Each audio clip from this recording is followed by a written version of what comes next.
Good morning everyone. कैसे हैं आप सभी? आई होप सभी बहुत अच्छे होंगे। Today is 7th of February 2023 और डे है आज ट्यूसडे। तो जैसे कि आप सभी को पता है कि आपके जो एग्ज़ाम है, मैं 10th क्लास की बात कर रहा हूँ, शायद 11th मार्च से है। Himachal Pradesh board of school education. तो मतलब कि आपके पास जो वो आज 7 है, तो आपके पास लगभग जो वो 1 महीने के आसपास ही बचा हुआ है। तो मैंने सोचा क्यों ना जो वो एक बार मैथ्स का जो वो रिवीजन किया जाए। आपका जो टर्म 2 का जो सिलेबस है वो है चैप्टर 8 से लेकर के लास्ट चैप्टर तक। ठीक है, मतलब कि हाफ जो सिलेबस है वो आपका टर्म 2 में अभी आने वाला है। तो मैंने सोचा क्यों ना जो वो एक बार सभी इंपॉर्टेंट पॉइंट्स और फार्मूले जो वो डिस्कस किया जाए पूरे सिलेबस से रिलेटेड। तो फिर मैंने जो वो सर्च करना जो स्टार्ट किया कि आपके बुक में जो वो कौन-कौन से ऐसे फ़ॉर्मूले हैं जो कि बार-बार पूछे जाते हैं या कुछ एक्सपेक्टेड पॉइंट्स होते हैं जो कि पूछे जा सकते हैं। तो मैंने जो वो यहाँ पे कुछ एक पेजेज़ में जो वो जैसे कि एक पेज यहाँ पे है, एक यहाँ पे है, तो 3-4 पेजेज़ वो आपको यहाँ पे दिखेंगे। इसमें मैंने ट्रिग्नोमेट्री सबसे पहले ट्रिग्नोमेट्री कवर किया है, क्योंकि एक पार्ट में हम लोग जो वो सिर्फ़ एक ही टॉपिक डिस्कस करते हैं, जैसे ट्रिग्नोमेट्री। अब ट्रिग्नोमेट्री जो वो आपको चैप्टर नंबर 8 में भी है और चैप्टर नंबर 9 में भी ट्रिग्नोमेट्री है, ठीक है? तो दोनों चैप्टर का जो वो एक साथ जो भी इम्पोर्टेंट पॉइंट्स, जो भी फ़ॉर्मूले हो सकते हैं, वो सभी बातें जो हम लोग डिस्कस करेंगे। ये वो इम्पोर्टेंट पॉइंट्स होंगे जो आपके फिल-अप्स में काम आएँगे या ट्रू फॉल्स में काम आएँगे या वन लाइनर क्वेश्चन में काम आ सकते हैं या एमसीक्यूज़ में काम आ सकते हैं या क्वेश्चन के अंदर जब आप सॉल्व करेंगे तब तो काम आएँगे ही। तो इसका मतलब है कि एक प्रकार से अगर आप इस वीडियो को देखते हैं तो एक प्रकार से आपका एक रिवीजन जो वो पूरा हो जाएगा। जल्दी ही इसके बाद जो हम लोग नेक्स्ट जो आपका सर्कल वाला चैप्टर है उससे रिलेटेड जो वो जो फॉर्मेट है, जो भी फॉर्मूले हैं वो जो वो तैयार हो चुके हैं, लेकिन नेक्स्ट पार्ट में उनको डिस्कस करेंगे। तो सबसे पहले तो इस वीडियो को जो वो कौन-कौन देखे, ठीक है? जिसके भी सिलेबस में है, अब तो मैं हिमाचल प्रदेश बोर्ड की अभी बात कर रहा हूँ, लेकिन जैसे सीबीएसई के अभी जो भी सीबीएसई वालों के भी तो एग्ज़ाम होने वाला है, उनके सिलेबस में भी ट्रिग्नोमेट्री है। तो उसी को भी ध्यान में रखते हुए जो वो इसको तैयार किया गया है। बहुत सारे इम्पोर्टेंट पॉइंट जो आपको स्कूलों में नहीं बताए जाते हैं, कई बार डिटेल में नहीं बताए जाते हैं, तो उनको हम यहाँ पे डिस्कस करने की कोशिश करेंगे। ठीक है? तो हाँ, एक और जैसे कि बोर्ड एग्ज़ाम है, जैसे सीबीएसई हो गया या हिमाचल प्रदेश हो गया या कोई भी स्टेट बोर्ड हो गया जिसमें ट्रिग्नोमेट्री वाला टॉपिक जो वो सिलेबस में है। अब मुझे नहीं पता है कि बाकी स्टेट्स में जो वो कौन-सा जो वो क्या-क्या सिलेबस है। लेकिन ये तो होगा ही मेरे ख़्याल से ट्रिग्नोमेट्री सेकंड सिलेबस, जो भी टर्म 2 है उसमें मेरे ख़्याल से होगा, या आपके ईयर वाइज़ होता है तब तो ट्रिग्नोमेट्री होगा ही होगा। ठीक है? ट्रिग्नोमेट्री क्योंकि सबसे ज़्यादा वेटेज वाला जो वो चैप्टर है, इसलिए सबसे पहले मैंने इसको जो वो लिया है। तो और जो वो जैसे कि किसी के कॉम्पिटिटिव एग्ज़ाम होते हैं, तो वो भी इस वीडियो को देख सकते हैं, ठीक है? क्योंकि ट्रिग्नोमेट्री से रिलेटेड जो वो बहुत सारे क्वेश्चन बनते हैं, जिसमें मैथ्स आता है, 10th तक का जो मैथ्स आता है, तो उसमें ट्रिग्नोमेट्री आती है। जैसे पटवारी का एग्ज़ाम हो गया, जैसे और भी कई सारे एंट्रेंस एग्ज़ाम हो गए, जिसमें 10th लेवल तक का जो मैथ्स है वो आता है। इसका मतलब ट्रिग्नोमेट्री भी आएगी फिर, ठीक है? तो चलिए फिर ज़्यादा विलंब ना करते हुए स्टार्ट करते हैं हमारा टॉपिक। सबसे पहले तो आप यहाँ पे देख लीजिए क्या लिखा है।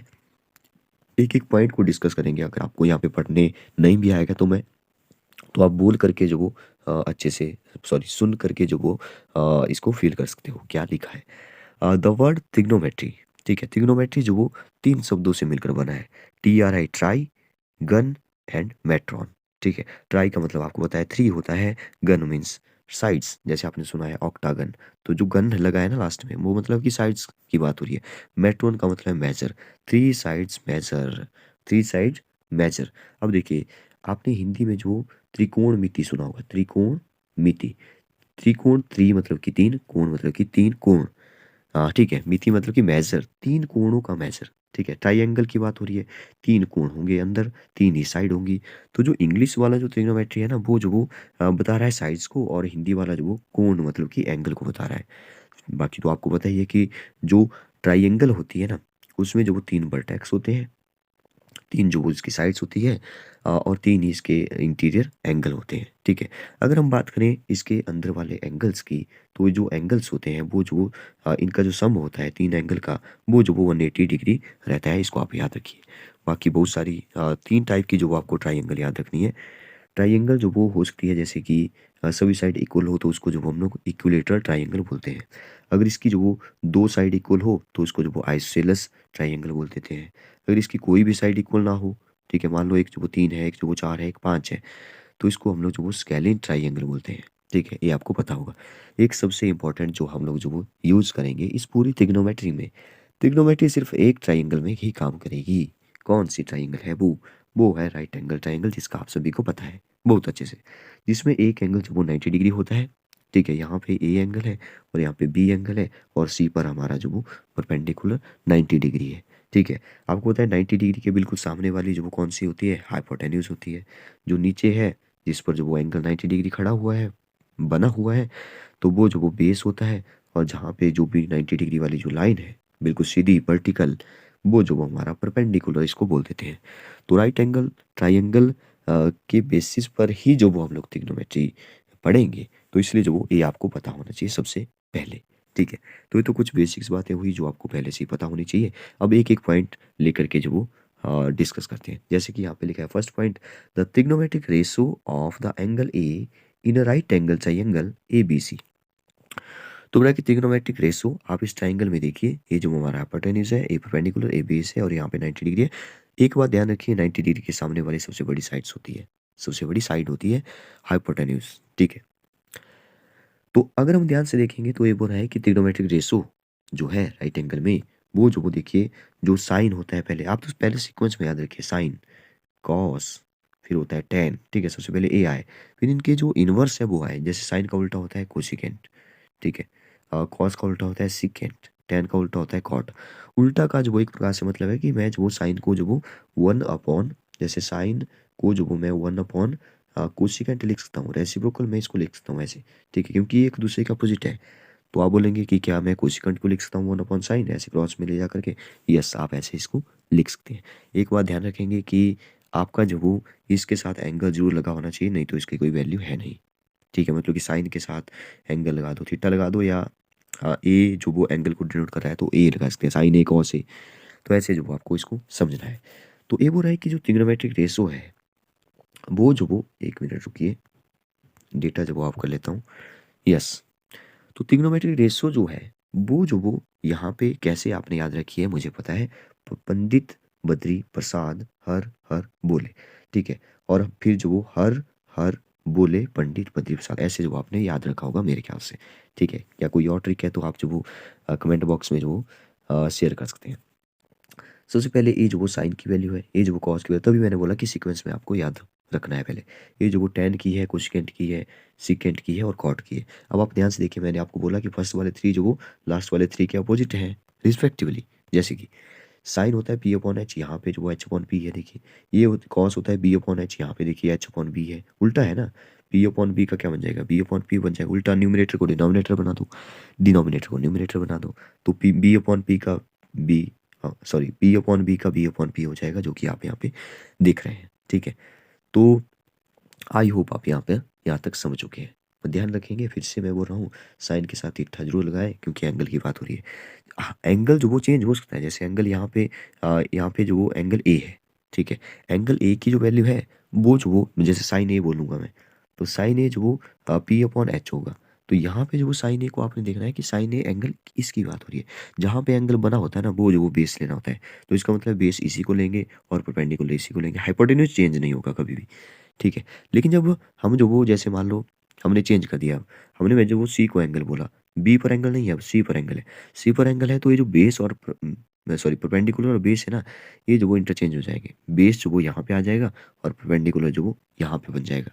ठीक है, तो बस इतना सा डिफरेंस है। अगर आप इसको समझ चुके हैं तो मेरे ख्याल से 4-5 नंबर का तो वो यहाँ से आएगा, अगर आप जो वो प्रैक्टिस करते हैं फिर क्वेश्चन की। ठीक है, नेक्स्ट देखिए, नेक्स्ट वो एक नोट लिखा हुआ है। यहाँ लिखा है कि the ratio cosecant A, secant A and cot A respectively the reciprocal of the ratio sine A cos A. ये वही मैंने बोला कि फर्स्ट वाले 3 जो वो लास्ट वाले 3 के रेसिप्रोकल होते हैं रिस्पेक्टिवली। साइन का उल्टा कोसेकेंट, कॉस का उल्टा सिकेंट, टेन का उल्टा कॉट। नेक्स्ट यहाँ पे लिखा, जैसे कि यहाँ पे एग्जाम्पल भी लिखा हुआ है, मैंने आपको ये बता दिया। क्वेश्चन नहीं, point number 3, note the value of the trigonometric ratio of an angle do not very very with the length of the side of triangle if the angle में रिमेन्स द सेम। बड़ा interesting point है, आपको नहीं पता होगा मेरे ख्याल से। देखिए, जब भी राइट एंगल की बात होगी तो आपकी राइट एंगल होती है कुछ इस तरह से। यहाँ पे एंगल ए पर एंगल ए बना हुआ है, ठीक है, एंगल ए जो वो बना हुआ है, यहाँ पर 90 डिग्री है। अभी बोल रहा है कि आप जो वो इस पर जो वो, जैसे मान लो ये 30 डिग्री है, ठीक है, इस पर जो वो आप साइन की वैल्यू निकाल लो, कॉस की निकाल लो, टेन की निकाल लो, या लास्ट वाले तीनों की निकाल लो, ठीक है। तीन निकल गए तो समझ जाओ लास्ट वाले तीन भी निकल गए, क्योंकि आपको उल्टा करना है। जैसे मान लो साइन की वैल्यू है 1/3, तो कोसेकेंट की 3/1 हो जाएगी, ठीक है, क्योंकि वो एक दूसरे के उल्टा अपोजिट रेसिप्रोकल होते हैं, ठीक है। तो बड़ा इंटरेस्टिंग पॉइंट है कि इसने बोला कि अगर आप जो वो एंगल को वही रहने देते हो और साइड जो वो बड़ी कर देते हो, अब साइड बढ़ गई, देखिए हाइपोटेन्यूज और बढ़ गई, और हमारी जो बेस है और बढ़ा दिया मैंने, बेस बढ़ा दिया, सब कुछ बढ़ गया, हाइपोटेन्यूज बढ़ गई, परपेंडिकुलर की लेंथ बढ़ गई, और यहाँ पे जो वो हमारा बेस भी जो वो इंक्रीज हो गया। कितना इंक्रीज हो गया ये नहीं हमें डिस्कस करना है, हमें सिर्फ इतना इसने बोला कि अगर आपका एंगल वही है, जैसे 30 डिग्री है, 30 डिग्री है, लेकिन आपकी साइड्स चेंज हो गई, तो जो वैल्यू निकल रही थी साइन की, कॉस की, टेन की, वो जो वो चेंज नहीं होगी, वो वैसी रहेगी, ठीक है। ये बड़ा इंटरेस्टिंग पॉइंट था। नेक्स्ट था यहाँ पे hypotenuse is the largest side, जो कि आपको पता है, and points to right angle opposite to, ठीक है, यहाँ पे अपोजिट लिखा है, अपोजिट टू राइट एंगल, तो ये भी मैंने आपको बता दिया। The value of sine A and cos A is always less than 1। Important point है, साइन ए और कॉस ए की जो वैल्यू है वो हमेशा 1 से कम होगी, ठीक है। -1 भी हो सकती है, वो आगे हम देखेंगे, ठीक है। इन पर्टिकुलर इक्वल टू 1 भी हो सकते हैं, जैसे साइन जीरो जो वो जीरो होता है, लेकिन साइन 90 जो वो इस केस पर जो वो साइन 1 हो जाता है। और अगर हम देखें कॉस की, तो कॉस 90 डिग्री जो वो जीरो होता है, और कॉस 0 डिग्री जो वो 1 होता है। कुछ स्पेशल केसेस है जो आपको सीधे ही याद रखने हैं। नेक्स्ट है पाइथागोरस थ्योरम, जो कि वेरी इंपॉर्टेंट है। इस पाइथागोरस थ्योरम से ही जो वो तीन फार्मूले निकल करके आए हैं, जो कि आपकी आइडेंटिटी जिसको आप बोलते हैं, जैसे कि sine square theta plus cos square theta equal to 1, ठीक है। तो इसी से जो वो ये फार्मूले बने हैं, इसको हम बाद में डिस्कस करेंगे। अगर यहाँ पे अगर आप चाहते हैं कि इसको ये फार्मूले जो वो कैसे बने, अगर आप चाहते हैं कि इसको डिस्कस किया जाए, तो आप कमेंट बॉक्स में बता सकते हैं। तीनों फार्मूले जो मैं यहाँ पे जो प्रूफ इसका बताऊंगा कैसे जो वो बने हैं। लेकिन पहले देखिए पाइथागोरस थ्योरम। पाइथागोरस थ्योरम बोलती है कि जो सबसे बड़ी साइड है हाइपोटेन्यूज, उसका अगर आप स्क्वायर कर देंगे तो वो जो वो इक्वल होगा जो दो साइड बची है उनके स्क्वायर के सम के इक्वल, ठीक है। तो वही लिखा है, ये आपको पता होगा, ठीक है। हिंदी में अगर बोले तो सबसे बड़ी भुजा का जो वर्ग होता है वो जो वो इक्वल होता है शेष अन्य दो भुजाओं के वर्गों के योगफल के बराबर, ठीक है। तो वही जो वो यहाँ पे लिखा भी है, ये मैंने बता दिया। साइन जीरो कॉस जीरो, हाँ टेन जीरो की एक जो वो एक और फार्मूला जो आप याद रखिए, टेन की वैल्यू जो वो साइन अपॉन कॉस भी होती है। अब देखिए यहाँ से एक और फॉर्म निकल गया, मैं तिट्टा नहीं लगाऊंगा तो आप समझेंगे तिट्टा जो वो लगना ही लगना है, ठीक है। मैंने बोला टेन की वैल्यू जो साइन अपॉन कॉस होती है, यहाँ से एक और निकल गया, जबकि हमें पता है कि टेन का अपोजिट जो वो कॉट होता है। तो क्या मैं कॉट को जो वो 1/10 लिख सकता हूँ? अगर मैंने 1/10 भी लिख सकता हूँ, क्योंकि टेन की वैल्यू साइन अपॉन कॉस होती है, तो मैं कॉट को जो वो कॉस अपॉन साइन भी लिख सकता हूँ। Cos upon sine very important for your जो एग्जाम में डायरेक्ट क्वेश्चन बनता है, और जो वो लास्ट में यूज भी होगा बहुत सारे क्वेश्चन में। कॉट जो वो कॉस अपॉन साइन, तो टेन जो वो साइन अपॉन कॉस, उल्टा कर दिया ना, तो वही जो आपको याद रखना है। हाँ, जिसके नीचे जो वो जैसे कॉट जीरो है 1/10, और टेन जीरो जो वो जीरो है यहाँ पे, तो ये जो वो कॉट जीरो नॉट डिफाइन हो जाएगा। देखिए जीरो को हम लोग जो जीरो से किसी भी नंबर को डिवाइड नहीं किया जा सकता, चाहे वो कोई भी हो, फंक्शन हो, साइन हो, कॉस हो। तो जीरो से किसी को मल्टीप्लाई करने की वो आ जाए, तो ऐसा पॉसिबल ही नहीं है। जो पॉसिबल नहीं है वो नॉट डिफाइंड है, नॉट डिफाइंड नहीं है तो इंडेफिनेट, इंडेफिनेट नहीं तो अनगिनत, अनंत, जिसको हम लोग बोल देते हैं। तो ये फर्स्ट जो वो हमारा यहाँ पे पेज जो वो कंप्लीट हो चुका है। नेक्स्ट चलते हैं। नेक्स्ट मैं जल्दी जल्दी से चल रहा हूँ क्योंकि बहुत कुछ डिस्कस करने को है, और एक ही पार्ट में हम लोग इसको डिस्कस करेंगे ट्रिग्नोमेट्री को। अगले चैप्टर में, सॉरी अगले पार्ट में हम सर्कल को डिस्कस करेंगे। 7 पॉइंट है, साइन 90 है, मैंने आपको बता दिया, कॉस 90 जीरो। हालांकि आगे टेबल बना हुआ है 360 तक, आप इसको पढ़ लीजिए। नेक्स्ट लिखा है in the table of trigonometry value. देखिए आपने टेबल तो बनाया होगा, लेकिन इंटरेस्टिंग बात यह है कि आपने ध्यान से नहीं देखा। जैसे पेरियोडिक टेबल है, तो उसमें जो बहुत सारे कैरेक्टरिस्टिक्स, बहुत सारी इसकी प्रॉपर्टीज़ है, बहुत सारे उसमें जो वो इंटरेस्टिंग बातें हैं जो कि आपको नहीं पता होती है, जो कि आपने पढ़ी भी होगी वहाँ पे। लेकिन इस टेबल में भी बहुत सारी ऐसी बातें हैं, ठीक है। जब आप ध्यान से देखेंगे तो इसमें डीपली देखेंगे तो आपको बहुत सारी बातें जो वो देखने को मिलेगी, जैसे कि एक वहाँ यहाँ पे लिखा है in the table trigonometric value we observe that angle A increase from 0 to 90। ठीक है, sine A increase from 0 to 1। देखिए ये हो रहा है कि 0 से 90 तक अगर आप देखेंगे तो साइन की वैल्यू जो देखिए 0 से बढ़ रही है, फिर आधी होगी, फिर बढ़ रही है बढ़ रही है बढ़ रही है 1 तक जा रही है। मैं 0 से 90 तक बात कर रहा हूँ अभी। आप याद रखिए स्पेशल केसेस मैंने बोला था -1 तक जा सकते हैं, तो 270 तक पर जो वो -1 होता है, इसको जो आप याद रखेंगे। ठीक है, तो साइन जो 0 है डिग्री से 90 डिग्री तक हम देखेंगे तो जो वो 0 से 1 तक जाएगा, ऐसा है बोल रहा है। तो बड़ी अच्छी बात है इसकी। ठीक है, लेकिन जब वो कॉस को देखेंगे तो वो जो वो 1 से 0 तक जाएगा। ठीक है, ये इंटरेस्टिंग बात है इसमें। और माइनस को जो आप याद रखिए 270 पर जो वो साइन माइनस होता है -1, और कॉस जो वो 180 पर -1 होता है। इंपॉर्टेंट पॉइंट है, क्वेश्चन हमने डिस्कस किया था पहले एक्सपेक्टेड में, उसमें हमने जो वो 180 डिग्री को जो वो डिस्कस किया था, जो कि आपकी इसमें बुक में भी नहीं दिया है। तो आपको जो वो इतना तो पढ़ना चाहिए, 3 वैल्यू जो आपको और याद रखनी है। और आपको याद रखना है रेडियन में, जैसे मैंने यहाँ पे लिख लिया π/4 π/3। हालांकि ये जो मुझे लगता है कि अभी इस बार तो नहीं पूछा जाएगा, +1 में रेडियन वाला टॉपिक है, तो वहाँ पे डिटेल में आपको पढ़ना है। लेकिन फिर भी आप थोड़ा सा याद रखेंगे, जैसे कि पाई को जब हम लोग 180 डिग्री बोल देते हैं, तो π/2 को क्या बोलेंगे, आधा हो गया तो 90 डिग्री बोलेंगे। ठीक है, π/3 को क्या बोलेंगे, 1/3 हो गया ना, तो 60 डिग्री बोलेंगे। 6 3 जा 180, 63 जा 180। और π/4 फोर्थ पार्ट हो गया ना, फोर्थ पार्ट मतलब कि 45 डिग्री हो गया। ठीक है, और एक बच गया मेरे ख्याल से π/6, तो ये 6 मतलब कि 30, 6 3 जा 80, 30 जो वो इसको बोलेंगे। अब आप बोलेंगे कि पाई को 180 बोला, तो 2 पाई जो वो कितना हो जाएगा, 360 हो जाएगा। ठीक है, और जो वो 270 कितना हो जाएगा, 270 जो वो 3π/2 हो जाएगा, 3π/2 हो जाएगा। तो ऐसे जो वो आपको इसको याद रखना है, वही जो वो मैंने यहाँ पे ब्रैकेट में लिखा भी है। वैल्यू तो आपको पता ही है कि कैसे याद रखनी है टेबल में। तो टेबल में आपको पता है कि 0, ठीक है, ये 0 साइन 0 0 और कॉस 0 1, और कॉस साइन 1 साइन 90 1 और कॉस 90 0। ये जो वो आपने एक साथ ऐसे याद रखने हैं। बाकी 3 वैल्यू आपको याद रखनी है, 1/2 1/√2 √3/2। ये हो गए 30 45 और 60 की। अब इसको यहाँ पे लाइए, इसको यहाँ पे, इसको यहाँ पे क्रॉस में जो इसको ले जाइए, बस ये सेम रहेगा बीच वाला जो 45 डिग्री की वैल्यू होती है। इसका मतलब ये हुआ कि साइन और कॉस वो 45 डिग्री पर इक्वल होते हैं। इंटरेस्टिंग बात है, क्वेश्चन डायरेक्ट बनता है यहाँ से। साइन और कॉस जो वो 45 डिग्री पर इक्वल होते हैं, तो इसका मतलब है टैन जो वो क्या होता था, टैन मैंने आपको बता दिया कि साइन अपॉन कॉस होता था। इसका मतलब ये दोनों इक्वल है, तो कट करके 1 बनेगा, तो 1 ही यहाँ बन भी रहा है। तो आपको जो वो ये 3 वैल्यू याद रखनी है। बाकी नेक्स्ट वो निकलती चली जाएगी निकलती चली जाएगी। टैन निकालेंगे अपोजिट करके, अपोजिट नहीं सॉरी, डिवाइड करके, साइन और कॉस की वैल्यू को डिवाइड करके टैन निकलेगा। बाकी आपको पता है साइन से कॉसेकेंट निकालना है, तो 0 का उल्टा जो वो इन्फिनिटी होता है। 0 का उल्टा इन्फिनिटी कैसे होता है, देखिए 0 का मतलब है 0/1, और इसका अपोजिट करेंगे तो 1/0। जैसे 0 ने डिवाइड किया तो ये नॉट डिफाइन बना देगा। 0 का उल्टा, 0 का उल्टा इन्फिनिटी, 1 का उल्टा सिर्फ 1, क्योंकि 1 का उल्टा कुछ नहीं होगा, 1 का उल्टा 1 ही रहेगा। ठीक है, ये आपको याद रखना है। ठीक है, हाँ, इन्फिनिटी का उल्टा क्या होगा, इन्फिनिटी का उल्टा जो वो 0 हो जाएगा। देखिए कैसे, 1/0 होता है ना इन्फिनिटी, तो ये जो वो 0/1 हो जाएगा उल्टा। ठीक है, रेसिप्रोकल, तो 0 का उल्टा इन्फिनिटी, इन्फिनिटी का उल्टा 0। तो वो बातें आपको यहाँ पे याद रखनी है। इस टेबल में बहुत सारी और भी बातें हैं वैसे। ठीक है, तो आप जो वो ये 3 जो वैल्यू याद रखिए, फिर ये जो वो ऐसे याद रखिए। ठीक है, एक बात याद रखेंगे हमेशा ही कि tan 45 जो वो सीधा याद रखना है, जब भी पूछा जाए tan 45 1, तो cot 45 भी क्या होगा 1, क्योंकि 1 का उल्टा क्या होता है 1। ठीक है, तो ऐसी कुछ बातें हैं जो आपको याद रखनी है। हाँ, नेक्स्ट जो वो ये 3 जो वो फॉर्मूले हैं जो कि आपको तीनों याद रखने हैं। Variation of the Pythagoras theorem, Pythagoras theorem से ही निकल के आए हैं। मैं एक छोटा सा आपको बता देता हूँ क्योंकि ज़्यादा टाइम है नहीं। ए है हमारी राइट एंगल ट्रायंगल, ए है हाइपोटेन्यूज, और ए है हमारा बेस, और ए है हमारा परपेंडिकुलर।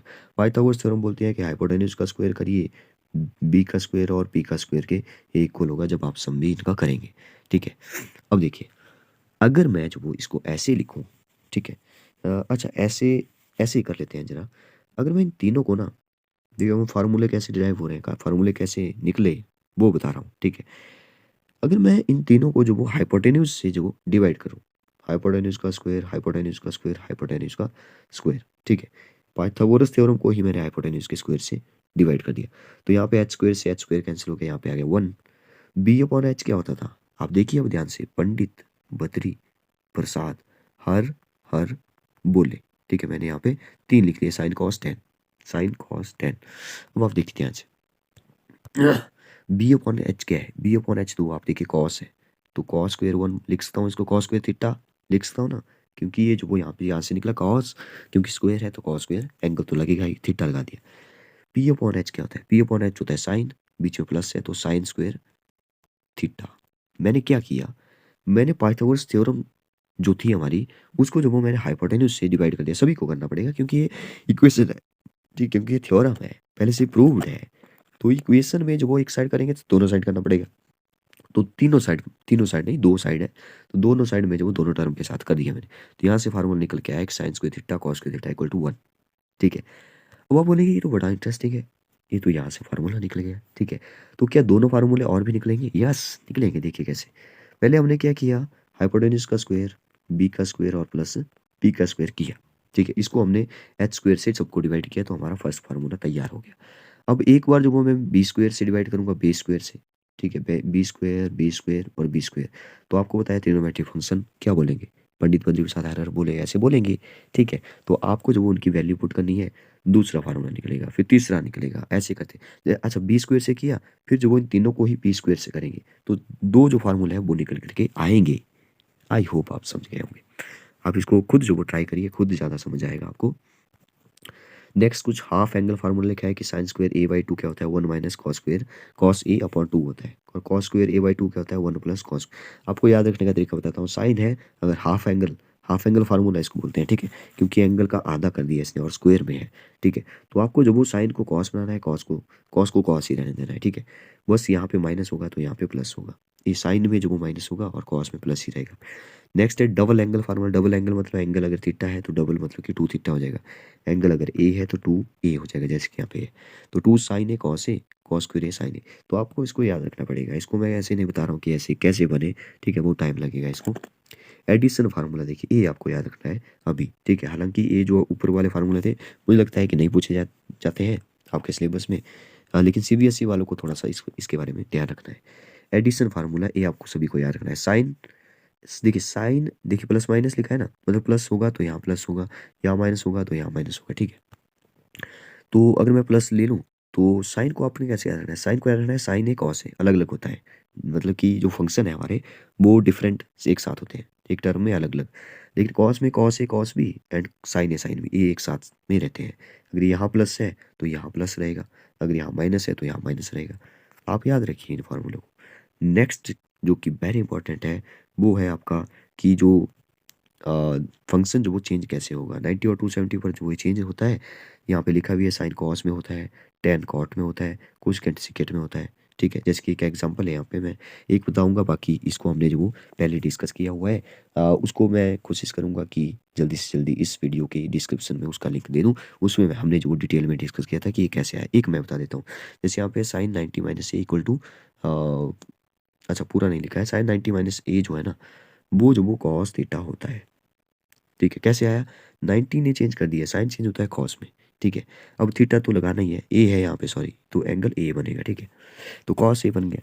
अब आपने देखा कि 90 में से माइनस हुआ कुछ, 90 में से कुछ माइनस हुआ तो ए है 90, माइनस हुआ तो फर्स्ट क्वाड्रेंट में सारे पॉजिटिव, तो इसलिए कॉस ए भी पॉजिटिव, तो साइन 90 माइनस ए क्या आ गया, कॉस ए आ गया, ठीक है, बाकी डिटेल में देखना है, इसको समझना है तो आप जो इसको देख सकते हैं, दूसरे पार्ट में हमने डिस्कस किया हुआ है। नेक्स्ट जो वो हमारा चैप्टर नंबर 9 के जो कुछ फार्मूले हैं ट्रिग्नोमेट्री, इसको हम नेक्स्ट पार्ट में जो वो डिस्कस करेंगे। अच्छा ऐसा करते हैं कि नेक्स्ट पार्ट में क्यों डिस्कस करना, ट्रिग्नोमेट्री को जो वैसे तो चैप्टर नंबर नेक्स्ट है, हालांकि इसमें पिछले वाला भी जो वो फार्मूले कुछ आपको मिलेंगे, मतलब कि ट्रिग्नोमेट्री तो एक ही टॉपिक है ना, तो मैं सोच रहा हूँ कि इसी एक ही पार्ट में जो वो इस पूरे को कवर किया जाए।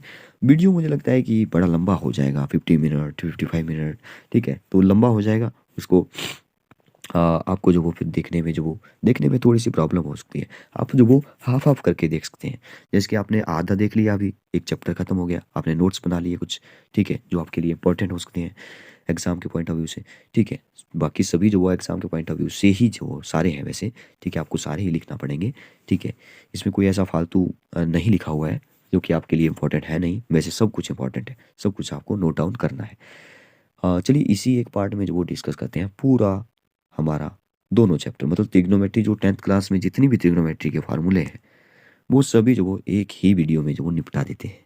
चलिए फिर, तो हमारा नेक्स्ट है सम एप्लीकेशन ऑफ ट्रिग्नोमेट्री। इसमें आपको जो वो एंगल ऑफ एलिवेशन और एंगल ऑफ डिप्रेशन पढ़ना पड़ता है। देखिए क्या है, क्या लिखा है, the value of sine A cos, sorry sine theta cos theta never exceed than one. ये तो हमने पहले पढ़ लिया है, साइन और कॉस की जो वैल्यू है ना जो आएगी वो जो वो कभी एक से बड़ी नहीं आएगी, ऐसा इसने लिखा है। बड़ा इंटरेस्टिंग पॉइंट है। Where is the value of secant और कोसिकेंट, जब आप देखेंगे कि सिकेंड और कोसिकेंट की वैल्यू वो जो वो हमेशा ही ग्रेटर देन और इक्वल टू वन आएगी। ये इसमें इंटरेस्टिंग बात है। देखिए सिकेंड और कोसिकेंट की वैल्यू जो वो हमेशा ग्रेटर देन वन आएगी और वन भी हो सकती है। ठीक है, तो ये बड़ा अच्छा पॉइंट है, इंपॉर्टेंट पॉइंट है जो आपको याद रखना है। एक नंबर के जो इंपॉर्टेंट आपको जो एक नंबर में जो वो एमसीक्यू या फिलअप्स में जो वो ऐसे क्वेश्चन बन सकता है। कुछ टेक्निकल पॉइंट्स जो वो बीच में डालना हो पेपर में तो ऐसे पॉइंट जो वो डाल सकते हैं। ठीक है, हालांकि मुझे लगता है थोड़ा सा नेक्स्ट लेवल में जो वो चला जाएगा, लेकिन फिर भी आपको ये पढ़ना चाहिए, आपको अपनी नॉलेज के लिए पढ़ना चाहिए। ठीक है, आपको ऐसे सोचना है कि हमने एक सिर्फ पेपर नहीं देना है, हमने ट्रिग्नोमेट्री को जो वो कुछ इस तरह से पढ़ना है ताकि उसको जो वो बार बार पढ़ने की जरूरत ना पड़े। देखिए बार बार क्यों पढ़ना पड़ता है, बार बार इसलिए पढ़ना पड़ता है क्योंकि आपने जो वो कुछ बातें पढ़ी होती है कुछ नहीं पढ़ी होती है तो आप भूल जाते हैं। जब आप पूरा पढ़ लेंगे बेस से लेकर के नेक्स्ट लेवल तक पूरा पढ़ेंगे फोकस के साथ, ठीक है, तो आपको वो चीज़ दूसरी बार नहीं पढ़ना पड़ेगी क्योंकि आपको सब कुछ पता है। जब आपको उसमें से जो वो 60% पता है वो 40% तो रह गया, फिर वो 60% भी धीरे धीरे भूल जाएगा। ठीक है, तो इसलिए आपको जो वो सब कुछ पढ़ना है।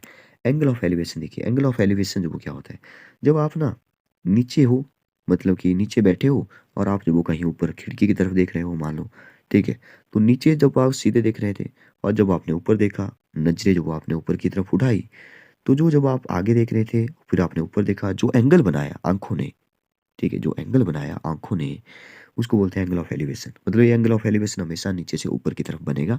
इसको आप याद रखिए, एंगल ऑफ एलिवेशन, मैंने इसको नाम दे दिया ई, मतलब कि एंगल ई एलिवेशन। ठीक है, अगर डिप्रेशन की बात करें ना तो इसमें अपोजिट होता है।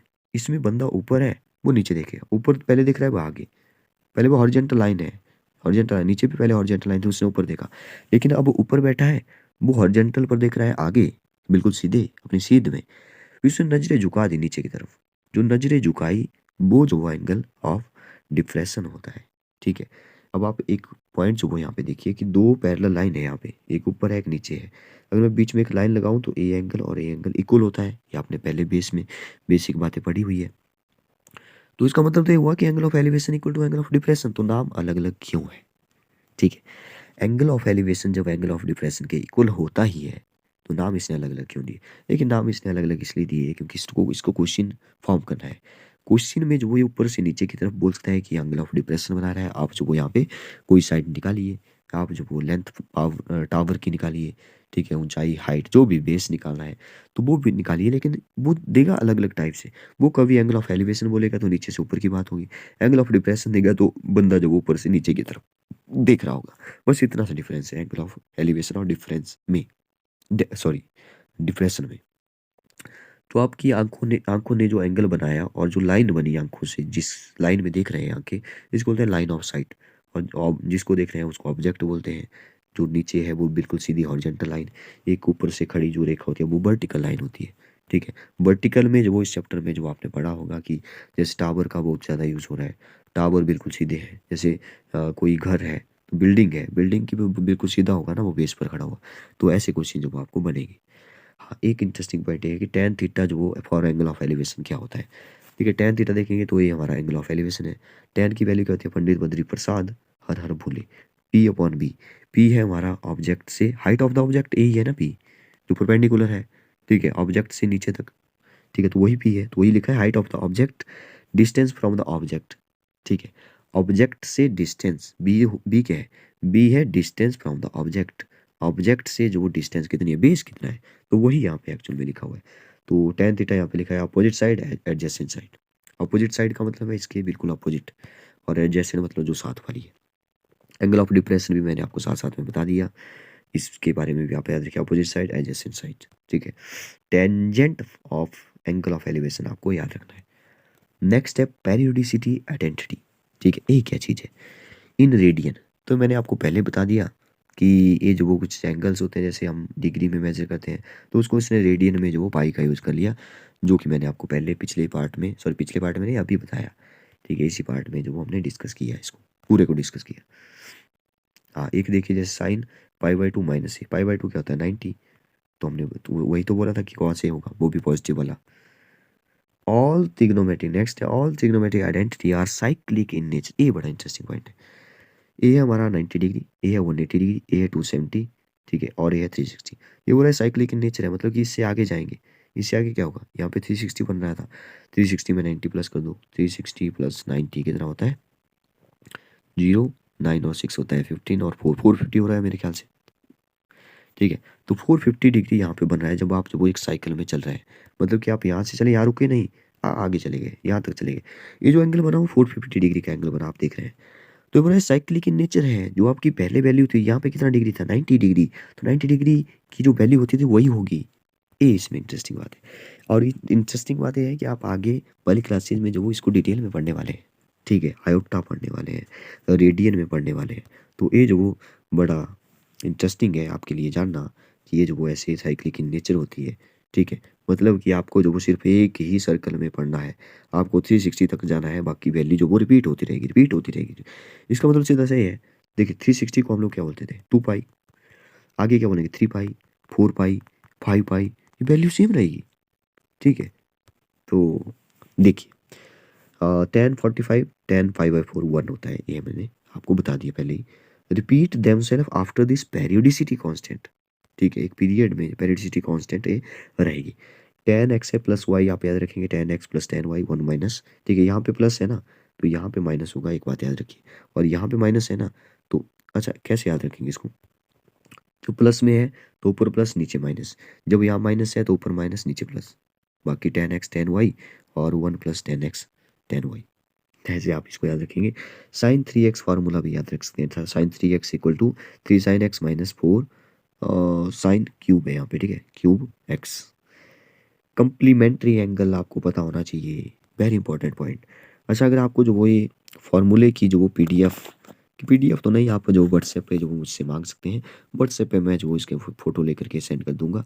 फ़ोटो तो लिया ही हुआ है, मैं आपको सेंड कर सकता हूँ। ठीक है, तो आप जो वो मेरे व्हाट्सएप नंबर 9882825608 पर जो वो मैसेज, सिर्फ मैसेज कर सकते हैं। व्हाट्सएप नंबर यही है 9882825608। उस पर आप जो वो सिर्फ पॉइंट की बात करिए, मतलब जो आपको समझना है सिर्फ उसी की बात करिए। या अगर आपको कॉल करनी है तो आपको कुछ समझ नहीं आ रहा है तो भी आप जो वो कॉल कर सकते हैं। ठीक है, अगर मैं बिजी होऊंगा तो मैं वीडियो बनाने की कोशिश करूंगा। ठीक है, कंप्लीमेंट्री एंगल होते हैं कोई दो एंगल जिनका सम जो वो 90 डिग्री होता है, वही लिखा है। ये यूज़ होगा आपके इस क्वेश्चन में, क्वेश्चन जब आएंगे। ठीक है, एक सप्लीमेंट्री एंगल होता है जब दोनों का एंगल जो वो 180 डिग्री होता है। जैसे एग्जांपल के लिए 45 एंड 45 दोनों का सम कितना 90 हो रहा है, तो ये जो दोनों एंगल है वो कौन से एंगल कहलाएंगे, कंप्लीमेंट्री एंगल। बहुत सारे हैं, जैसे 1 डिग्री 89 डिग्री, ये कौन से एंगल है, कंप्लीमेंट्री एंगल है, कंप्लीट कर रहे हैं 90 डिग्री को। सप्लीमेंट्री हमने देख लिया। नेक्स्ट है the maximum value of sine theta is 1 while the minimum value is -1। ये इंटरेस्टिंग पॉइंट है। आप बोलेंगे पढ़ लिया है, लेकिन फिर भी थोड़ा सा दूसरी लैंग्वेज में लिखा हुआ है कि साइन थीटा की जो मिनिमम वैल्यू है वो 1 रहती है, वो 1 से बड़ा होगा, क्योंकि हमने देखा। अच्छा, मिनिमम वैल्यू नहीं, मैक्सिमम लिखा है। ठीक है, क्योंकि साइन 0 तो 0 होता है यार, मैक्सिमम है ना, मैक्सिमम ही लिखा है, मैंने मिनिमम पढ़ लिया इसको। The maximum value of sine theta is 1, मतलब कि 1 से बड़ी साइन थीटा की वैल्यू नहीं हो सकती। लेकिन मिनिमम जो -1, इसका मतलब सीधा सा है कि -1 से लेकर के 1 तक जाएगी, इसके बीच में कुछ भी आ सकता है। -1 और 1 भी होगी, क्योंकि आपको पता है साइन 90 1 होता है।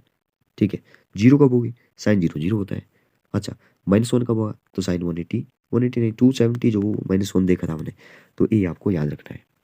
हाँ, एक बड़ा इंपॉर्टेंट है, आपको ऐसे बताया जाता है साइन कॉस टेन, आपको फुल फॉर्म नहीं पता होती है, तो वो फुल फॉर्म यहाँ पे लिखी है, देखिए SINE COSINE cosine, tangent, cosecant, secant, cotangent, तो ये आपको याद रखना है। विद एंगल, एंगल जरूर लगाइए, चिपका दीजिए इनके साथ। नेक्स्ट वो तीनों ही आइडेंटिटी लिखी है, बस इंपॉर्टेंट पॉइंट ये है कि यहाँ पे जो वो एंगल की बात हो रही है कि एंगल जो वो यहाँ पे 0 और 90 के बीच में होगा, लेकिन 0 भी हो सकता है। यहाँ भी इक्वल टू लगा है, 90 नहीं होगा इसमें, इस केस में 90 नहीं हो सकता, लेकिन इस वाले फार्मूले में जो 90 होगा लेकिन 0 नहीं होगा, इस बात को आप समझिए। ठीक है। बाकी आपको एक वैल्यू याद रखनी है, √2 की 1.414 होती है, √3 की आपको याद रखनी है 1.7321 होती है, पाई की वैल्यू बाई/7 आपको पता है 3.14159265, जो आपको डेसिमल में थोड़ा सा याद रखना है 2-3 डिजिट तक। नेक्स्ट है द हाइट और लेंथ ऑफ एन ऑब्जेक्ट, बड़ा इंपॉर्टेंट पॉइंट है, देखिए द हाइट और लेंथ ऑफ एन ऑब्जेक्ट और the distance between two distant object can be determined with the help of trigonometry ratio. ये वही बात हो रही है, ठीक है, जो इस चैप्टर में सब कुछ वो आपको यही करना होता है। क्या बोल रहा है? ये बोल रहा है कि जब हम जो राइट एंगल ट्रायंगल में जो यहाँ पे ऑब्जेक्ट है या ऑब्जेक्ट नीचे है या ऑब्जेक्ट यहाँ पे है, जो मर्जी जहाँ मर्जी हो, ऑब्जेक्ट से जो उसके बॉटम तक या ऑब्जेक्ट की जो हाइट है, ये सभी साइड जो वो हम लोग निकाल सकते हैं बाई ट्रिग्नोमेट्रिक रेशो।